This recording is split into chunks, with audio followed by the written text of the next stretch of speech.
Hello everybody. So, we have a little fireside chat action today with a piece that, like usual, is going to help you understand what types of furniture from the past are most valuable and why.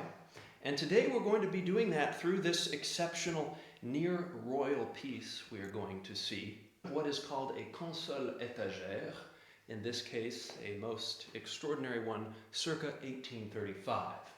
And what this piece is doing, many of you are asking, is it is representing art quality furniture of the 1830s, which is a period that is more often problematic for collectors because so many pieces by this time reflect the onset of industrialization and the decline of masterfully designed and executed art quality pieces such as this. Now, the only other comparable examples that I have found are conserved in the French Ministry of Culture's National Furniture Reserve, and those pieces lend us an interesting attribution, although they are also unsigned, as this piece bears no apparent signature. I've looked all over it, but due to original records, we know that those pieces were ordered from Louis-Edouard Le Marchand, the artist who is most known for making Napoleon's coffin. And so those two pieces present the same sort of curious open-worked bullseye motifs that we're going to see here, these circles containing X's and more circles. And then those pieces also contain fleur-de-lis, royal fleur-de-lis, hidden in the open-work sculpture.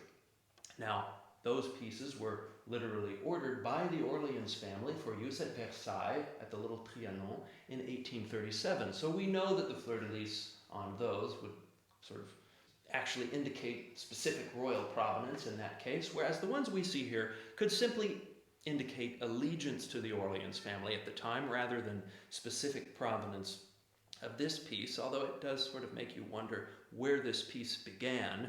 So that comparison is anecdotally interesting, and unexpectedly it sort of allows us to begin to understand this very unusual piece. But more importantly, I like to see how my pieces measure up to those which are conserved and maybe presented in non-profit publications or third-party institutions whose task it is simply to preserve the best pieces for posterity. That way I can be sure that my work is not limited to my own subjective tastes and profit margins, as honorable as those two criteria are. It is nice to see that there is sort of an objective, curatorial, somewhat academic reality to the pieces that we've been preserving online here for all of you to see, many of you who know far more than I do, for that matter. So one of the first things you might be asking is, what exactly is a console étagère? It is a side table shelf, often associated with the dining room, and this is particularly because before 1789, before the French Revolution, the way the table service was done back then is that everybody only had one glass on the table, which is a problem when there's several different drinks going on at once. So dining rooms back in the 18th century needed to have sort of an armada of these consoles étagères, or some sort of console dessert, as I believe they're called then. James Monroe had one of those. But anyway, it was to facilitate the way that table service was done back then, because you'd have all sorts of different glasses, and then the service would bring you a glass for the red wine and take it away, and bring you the white wine, take it away. And so that was why you needed to have all of these surfaces, many layers of them, mind you, throughout the dining room. Now, interestingly though, as today these types of art pieces have fewer limitations on them because we just don't live in the same world of etiquette, a primary source of the day, the two royal pieces that we already mentioned, were actually ordered for a boudoir, which is sort of a little bedroom, an intimate salon, and it's a type of room that doesn't exist anymore, but it was an intimate room in which you can sleep, sometimes with other people, in which you could serve little meals with your close friends, and they were often attached to sort of the intimate apartments of the palace, next to more of a formal bedroom, next to a couple of living rooms. There would be a little boudoir. And so Marie-Thérèse of Orleans, who apparently ordered the two that we have in existence that remotely compare to this, although this is a dining room piece, hers were ordered for a boudoir. So I believe this is going to end up in a dining room, a mysterious dining room in Sioux Falls, South Dakota, at the home of two people whose friendship and business has been integral to my survival in this difficult world. And they also have neighbors who have a pet squirrel. For those of you who wanted to know, they're very wonderful people. But with that covered, as we saw, this piece appears to be of a near royal caliber, which means that it is at the very height of fine domestic furniture, and it seems to be tipping over into another level of quality, which would be the public official pieces, which were rarely seen outside of government or royal palaces or the residences of people who were really close to court back in the day. And then when it comes to the primary materials used, those actually help us to situate this piece right around the year 1834. We see jet black, Brazilian rosewood, gilded bronze. We see that the decor, although a little eccentric, is nevertheless neoclassical by the nature of the friezes that we see here, whether the eggs and darts, the beads and reels, or whether it's this frieze of lamb's tongues, I believe it's referred to, that borders the plinth of the piece, the plinth which sort of keeps it from resting on legs and gives it a very solid statuary feel. Despite the light-hearted and airy nature of the open-worked scrolling acanthus, also neoclassical elements here of this top gallery. That little frieze, mind you, is something we're going to see bordering the bottom of many high-quality pieces throughout the first third of the 19th century, but in general it's reserved for rather high-quality pieces, some of which we might see in this museum, the Kaiba property, where we see this little frieze bordering the bottom plinth of several pieces that were owned by the widow of Napoleon's silversmith. But I digress. There is no ambiguity around the quality of this piece, but the only other piece of this nature in terms of the primary materials used and the overall style, this sort of tropical, eclectic, and exuberant neoclassicism that doesn't seem to be terribly empire, it doesn't seem to be restoration period, it's definitely more pronounced and developed than any of the neoclassicism we saw in the 18th century. Well, the only other piece that I have had of this variety was actually a mechanical desk, also in this curious and memorable jet black rosewood, adorned with the same little bits of fillets here, these bronze friezes of beads and reels. And it sold to the Nelson Atkins Museum in Kansas City. And due to some of the documentation that existed on that piece, as well as the information I researched on the 1834 Paris World's Fair, the precursor to the World's Fair then, the Exposition des Produits de l'Industrie Française, we know that right around this time, the early Louis-Philippe period here, 1833, 1834, that this was a style of luxury art furniture that was in vogue, the jet black rosewood and the gilded bronze. Now, even though this period isn't really known because so many pieces had become industrialized by the time, one of the great qualities of pieces from this time is that they were made at a chronological summit of the original tradition of master furniture making techniques that sort of emerge at the end of the Dark Ages, and then they keep evolving up until the point where they collapse, which is industrialization. So right here on the fringes of that dawn of industrialization, even if you don't agree with the style, even if you're not a fan somehow of these excessively wonderful primary materials, it is very hard to refute the precision of the execution, the excellence of ebenisterie, of master furniture making that we're going to see on very, very fine pieces from this time. We can even see that when we take a look at the back. I made a point not to have the back cleaned, just so that you can always understand that this piece is indeed almost 200 years old. But let's just go ahead and look at the construction, these dovetails here in the back, which are never going to be seen, theoretically, but they just can't help being wonderfully done, being attractive, even though, of course, their purpose is functional.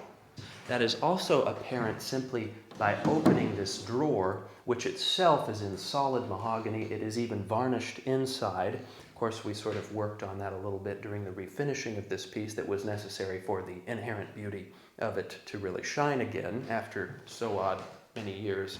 But anyway, we're going to see here that we really have a wonderful example of ultra-precise dovetail work right here at the end of the first third in the 19th century.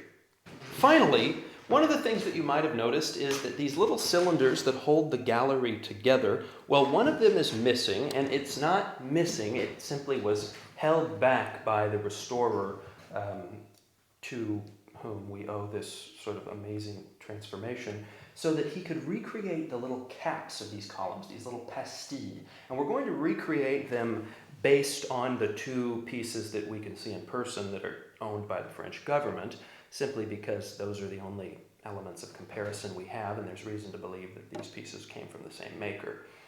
And if you think about it, with the shrinkage and the fact that it was glued with old artisanal glue 200 years ago, I'd say that we're doing pretty well to only have those 5 little tiny elements, no bigger than a dime each, missing on this piece, which seems to have otherwise made it through almost 200 years completely intact and with no breakages. The only breakage, in fact, that we had was a couple of missing pieces here of acanthus in the gallery, which were miraculously conserved inside of the drawer. So there's really nothing replaced on the piece. It was really just heavily cleaned and revarnished. And then we sort of start to see the beginnings of the eclecticism of the Louis-Philippe period, which eventually eclipses this succinct Louis-Philippe style by 1840, and then it continues to devolve into pure eclecticism throughout the Victorian period, but we're not dealing with that. But we see a hint of that eclecticism here, not only with the exuberant playfulness of the whole piece, but with the fact that these balusters remind me of the legs of 17th century chairs. So we have a 17th century turned baluster, which forms a sort of column that is nevertheless adorned with these very unique bronze rings. I wonder if you turn one, the thing might open. A little secret compartment will pop out somewhere. A little switchblade will come out. But anyway, the column itself is capped not with a normal capital like an Ionic or a Doric or a Corinthian capital here, but the capitals are formed by these nearly one-of-a-kind lotus flowers here, which themselves are finished off and embellished by gilded bronze elements that form parts of the flower.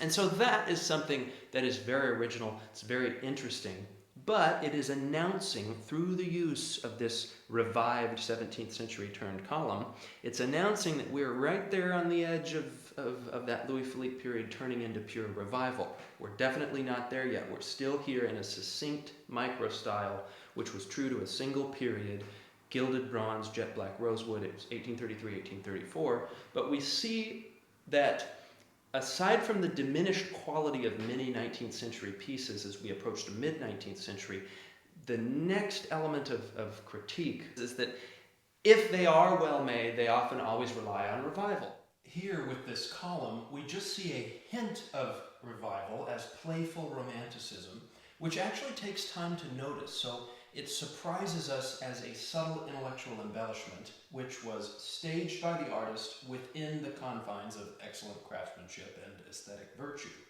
So there's nothing wrong with such a use of revival, and in fact all neoclassicism is a revival of something ancient. But during these original periods of decorative art, that is done with innovation.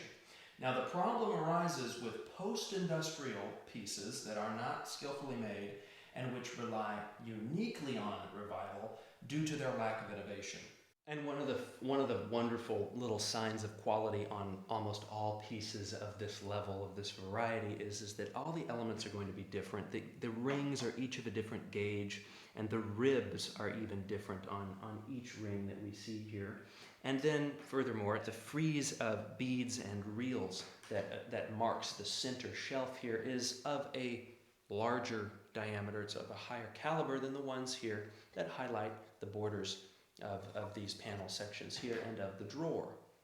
And so we really see with these types of art quality antiques that the more you look, the less disappointing they become. And of course it's often the inverse for late 19th century or of course 20th century so-called antiques. But these, the more you look, the more they surprise you, the more there is a true depth of beauty to the item, and that's why these pieces are so special. That's why these pieces are worth conserving, and that's why they touch me, and that's why I think it's sort of relevant that we make these videos. So if you agree in any capacity, or even if you disagree, please subscribe to the channel.